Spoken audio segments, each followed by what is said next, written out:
Thank you, Professor Alguindi.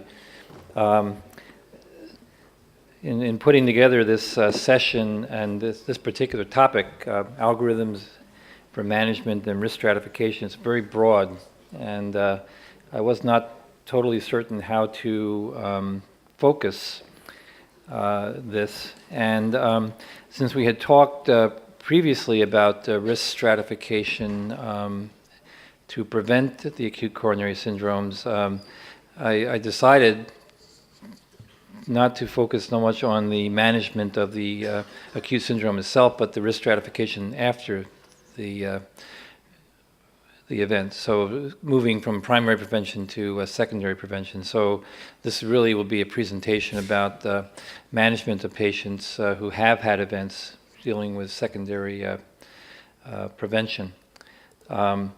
And from that, maybe to go to the recommendations that we have developed in the U.S. for patients with established coronary artery disease. So we have recommendations first in 2001, updated in 2006, and then finally updated very recently, which is why I thought I could focus on these current updated recommendations for management of patients after acute coronary events. This would be true for many other patients who have established coronary artery disease, such as those who have had PCI electively or patients with coronary bypass surgery, as well as the acute events.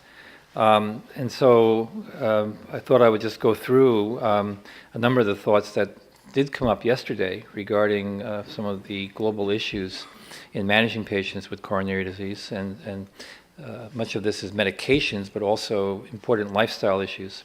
So for smoking, goal must be complete cessation, as well as reduce environmental tobacco smoke. So we actually have guidelines that we should be talking to our patients at every visit about tobacco. Such an important issue for us throughout the world, but also in my country as well. So we should be asking patients about tobacco status at every visit. So you can see these are class 1 recommendations with various levels of evidence based upon where we have clinical trials. There's actually trial data that tobacco users should be advised to quit at every visit. It is effective, not 100%, but there are trials showing that this actually works. Patients should be assessed by counseling, pharmacotherapy, or referral to established programs. Arrangements for follow-up recommended. Patients should be advised to avoid environmental tobacco smoke. It's actually interesting in the United States how often this does not happen, where people are not constantly urged to reduce their tobacco environment. For blood pressure control, the goal is less than 140/90, realizing that the updated national guidelines are in the process right now of being revised and published, we hope, this year. So these recommendations could change, but the global recommendation is less than 140/90, realizing that very tight control of blood pressure, as we discussed yesterday, may lead to adverse consequences in older people if we try to control blood pressure too tightly. So the general recommendations are really focusing first on lifestyle, not on medications. Weight control, increased physical activity, alcohol in moderation only, sodium restriction, and then, as Dr. Spencer indicated yesterday, increased consumption of fruits, vegetables, low-fat dairy products, and then consider medical management as tolerated. Since we're dealing with patients with CAD, the recommended antihypertensive drugs would be initially beta blockers and or ACE inhibitors, with addition of other drugs as needed to achieve this general blood pressure goal. Lipid management. Dr. Wilson will discuss this in greater detail. He may have comments to make regarding these recommendations. We do recommend statins as the first and sometimes only drug to achieve the LDL target, using our measurements of less than 100 milligrams per deciliter for LDL. For very high-risk patients, which I think in this case would include all patients after acute coronary syndromes, LDL less than 70 is highly reasonable. And if triglycerides are elevated, then we shift to the non-HDL cholesterol, which should be less than 130, and for the high-risk individuals after acute coronary syndromes, non-HDL less than 100 is our target. And so to achieve that, we must obtain a lipid profile for all patients. For hospitalized patients with acute ACS, lipid-lowering therapy should be started before discharge. It's more likely to have patients continue their therapy if we started in the hospital. Counseling for lifestyle modification, again, quite important. Not just starting with drugs, but also talking about weight control and exercise. Statin therapy in the absence of documented adverse effects or contraindications. And then the dose of the statin is what is ever required to achieve the LDL less than 100. And we also want to achieve at least a 30% lowering of the LDL. So this is a class 1 recommendation. For patients with elevated triglycerides, again, the statin is used to achieve the non-HDL less than 130. And in patients have very high triglycerides, such as this greater than 500, arbitrary threshold, consider adding a fibrate to the statin to reduce the triglycerides and to reduce the risk of pancreatitis. If the statin therapy does not achieve the LDL goal, then we have a 2A recommendation to consider adding either a bile acid sequestrant or niacin. For patients who are intolerant of statins, then we would use the bile acid sequestrant or niacin as the first-line drug, also 2A. For high-risk patients, statin therapy to reduce the LDL less than 70 milligrams. So this recommendation, which we see in the current U.S. Updated ATP3 recommendations, still waiting good trial data that this is a target that we should achieve for all high-risk patients. But I think in general, in the United States, this is a target we try to achieve after an acute coronary syndrome. Again, if there's a elevated triglyceride, we would then use the same metric for the non-HDL cholesterol, less than 100 for these high-risk individuals. Where do other drugs fit in? Ezetimibe, we still are looking for good outcome data with this drug. Therefore, it's now a 2B recommendation, really only for patients who cannot achieve their goals with statins and or the bile acid sequestrants or niacin. We do recommend fish as opposed to other forms of protein, and in addition to diet, recommend omega-3 fatty acids or fish oil capsules for overall cardiovascular risk reduction, realizing that the data supporting this is quite limited. It's a class 2B recommendation, and probably effective only in those patients who have very high triglycerides. For physical activity, we need to continue to emphasize this for all of our patients with coronary disease as secondary prevention, at least 30 minutes, 7 days per week. That's the goal. It's often not achieved by busy physicians as well as patients. At least 5 days per week, if at all possible. Encouraging greater than 30 minutes, moderate intense exercise daily.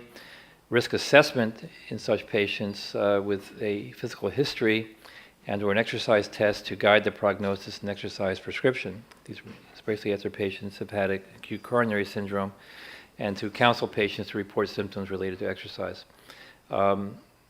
In a busy clinical practice in the United States where we're seeing patients and prescribing drugs and monitoring drug therapy, it's important to continue to emphasize these other aspects of lifestyle as part of the routine evaluation and management of patients. Resistance training is also recommended, 2A, at least 2 days per week in addition to aerobic exercise. Weight management, the goal, so important in the current era, is to have a BMI between 18.5 and 24.9, less than 25. Waist size, as discussed yesterday, is very important as a prognosticator for both women and for men. And therefore, we need to assess this at every visit, encourage our patients for weight maintenance and reduction through lifestyle, physical activity, structured exercise, caloric intake, behavioral programs to achieve the BMI and waist circumference goals. We also tell patients to do this gradually. The initial goal of weight reduction is approximately 5 to 10% from baseline. often not achieved, but that's our initial goal. And then if we're successful, then to try to go beyond that over the course of the long term. For diabetes management, we do recommend that this be a coordinated effort, not just with the cardiologist, but with the primary care physician and/or endocrinologist. Again, emphasizing lifestyle modification, physical activity, weight management, blood pressure control for our patients with diabetes. Metformin as a first-line pharmacotherapy. Dr. Wilson made some very important points about this drug that may have important aspects for cardiovascular physiology beyond just diabetes glycemic control. And then to individualize the intensity of glycemic control based upon the risk of hypoglycemia. So the target for glycemic control of less than 7 is reasonable, but we should select our patients carefully so we have a less stringent hemoglobin A1C goal for patients who have either a history of hypoglycemia or advanced micro or macrovascular complications or extensive comorbidities where the risk of hypoglycemia may be more adverse. For antiplatelet drugs, one of the keys of our pharmacotherapy, low-dose aspirin for all patients, unless there's a contraindication. Clopidogrel could be an alternative to patients who are intolerant or allergic to aspirin. Phenylpyridine combined with aspirin in patients after an acute coronary syndrome or PCI with stent placement. And then when patients have had the stent for an acute coronary syndrome, whether it's a bare metal stent or drug-eluting stent, then we have 3 drugs to choose from: clopidogrel, prasugrel, or ticagrelor. There is still some issue about whether we should go beyond 12 months, but certainly we should treat the patients for at least 12 months with the dual antiplatelet therapy. The dual antiplatelet trial, therapy trial is still ongoing in the United States, and we hope to have long-term data coming out hopefully this year from that trial regarding how long we should continue dual antiplatelet drugs, balancing the risk of in-stent thrombosis versus the risk of bleeding. And then patients who've had coronary bypass surgery, aspirin should be started very early, within 6 hours of surgery, to reduce the risk of graft disease. If there's an indication for anticoagulation therapy, such as a patient who has atrial fibrillation or prosthetic heart valves, warfarin should be administered in addition to low-dose aspirin, achieving a standard INR target as a Class 1 indication. And the Class 2A indications are if the risk of bleeding with dual antiplatelet therapy outweighs the benefit of the thiopyridine after PCI, especially in patients who may be undergoing non-cardiac surgery. Early discontinuation is reasonable. After PCI, low-dose aspirin is preferable to higher-dose aspirin doses, reduces the risk of bleeding and bruising. And after CABG, clopidogrel can be used in patients who are intolerant to or allergic to aspirin. It's a 2A recommendation. Now, regarding ACE inhibitors and angiotensin receptor blockers, at one point in time, we recommended these drugs for all patients. I think we're now a little more individualizing. Start and continue indefinitely in all patients with a low ejection fraction, and in those with hypertension, diabetes, or chronic kidney disease. It's a Class 1. 2A, reasonable in all other patients after an acute coronary syndrome based upon the randomized clinical trials in that high-risk group. For angiotensin receptor blockers, patients who have LV systolic dysfunction, who are intolerant of ACE inhibitors. Reasonable in other patients who are intolerant of ACE inhibitors if they have hypertension, diabetes, or chronic kidney disease. That's a 2A because we're lacking good data in that group, but it does seem to make sense based upon the recommendation for ACE inhibitors if they're intolerant of ACE inhibitors. And then whether we should use combined therapy of a angiotensin receptor blocker plus ACE inhibitor, it's not well established in patients who have low ejection fractions. Not unreasonable, but also not well established. So that's a 2B recommendation. Beta blockers. So this is where we had a major change in 2011, and worth a minute or two to discuss this. In 2001, we said we should start beta blockers in all patients after myocardial infarction and ACS. used as needed to manage angina rhythm and blood pressure in other patients, but all patients post-MI and post-ACS with no end date. In 2006, we said we should start and continue indefinitely in all patients who've had an MI, ACS, or LV dysfunction, with or without heart failure. Start and continue indefinitely. Consider chronic therapy in all other patients with coronary or other vascular disease or diabetes. This led to lots of discussion and questions because the evidence for indefinite therapy post-MI is questionable. Which beta blocker for LV dysfunction? Is this a class effect, as we see with ACE inhibitors? And what is the evidence for therapy in patients without an MI or LV dysfunction? This led to a reassessment of what we know and what we don't know. We do know from the earlier studies, such as the beta blocker heart attack trial, that propranolol led to a better outcome after MI than placebo, but this trial was only following patients out to 2.5 years. The timolol study, also early on in 1981, also followed patients for only 3 years. And then we have the metoprolol study, as you can see, which also led to our recommendations for beta blockers in all patients after MI. That followed patients for only several months.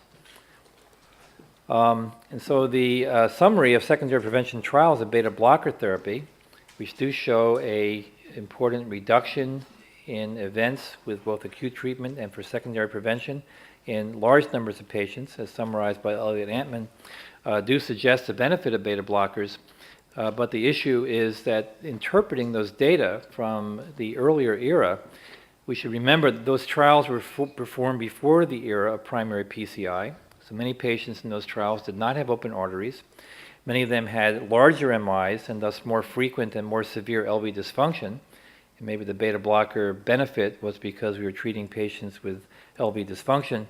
Trials were performed before the era of statins, and we discussed yesterday how statins probably are the most important therapy for patients with coronary disease for the long term.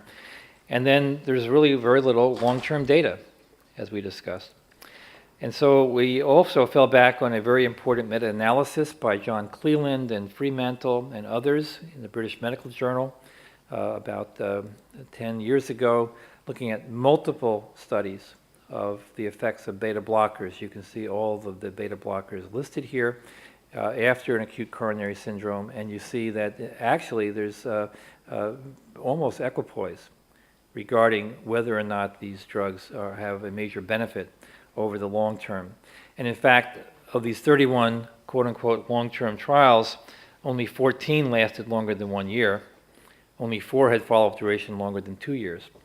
So what is the evidence that we should be starting beta blockers after MI and continuing this indefinitely? We do have data from the 6-year follow-up of the Norwegian study of timolol.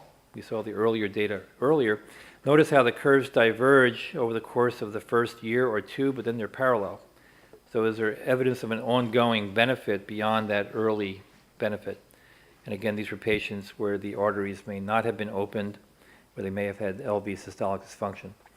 So the beta blocker evidence, which beta blocker and for how long, and which beta blocker for patients with LV dysfunction. Here we do have evidence that certain drugs are effective and not all drugs may be effective. We have the carvedilol trial. We have the similar benefit of carvedilol in patients with LV dysfunction from Capricorn. And so the data would suggest that there are 3 drugs that are beneficial in the beta blocker family, carvedilol, long-acting metoprolol, and bisoprolol, but not all beta blockers. And therefore, for the beta blocker recommendations, these changed in 2011. All patients with LV systolic dysfunction, ejection fraction less than 40% with heart failure or prior MI. But you should be limited to those drugs that have had clinical trial evidence of effectiveness. So it's not all beta blockers. It's carvedilol, metoprolol succinate, or bisoprolol. It's a class 1 level of evidence A. Start and continue for 3 years in patients with normal LV function post-MI or acute coronary syndrome. This received lots of criticism from both sides. One side saying, how dare we not continue this forever? And the other side saying, what's our evidence that even 3 years is not too long? Because we don't have evidence that even 3 years is really effective. In patients who have normal LV function, open arteries, the evidence for long-term beta blockers is actually lacking.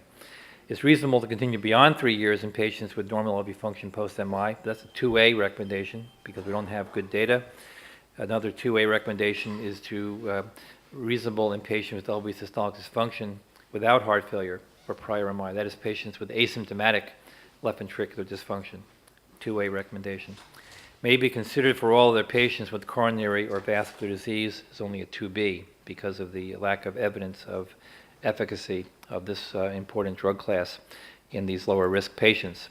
Finally, we also have other important recommendations which many times are not on the radar screen of a busy cardiologist. Influenza vaccination. There's actually good data that this is helpful in patients with coronary disease. Depression should be screened for, the 2A, but whether treatment for depression leads to benefit is less clear. That's a 2B. And then cardiac rehabilitation should be considered for all patients after acute MI, ACS, CABG, or PCI. A home-based program of cardiac rehab could be substituted for institutional program in low-risk patients who are well motivated. And in patients who have stable coronary disease with heart failure, there are data, but less strong data, so it's a class 2A recommendation as well. So I hope I've emphasized that in addition to the drug therapies, the pharmacotherapy we give our patients with evidence of coronary disease, especially those post-acute coronary syndrome, it's important to focus on the other finer points that are oftentimes missed in a busy practice regarding lifestyle, things like influenza vaccine, depression, cardiac rehabilitation. So that's a very brief summary of these secondary prevention guidelines. I hope this is helpful to you and look forward to our discussion. Thank you very much.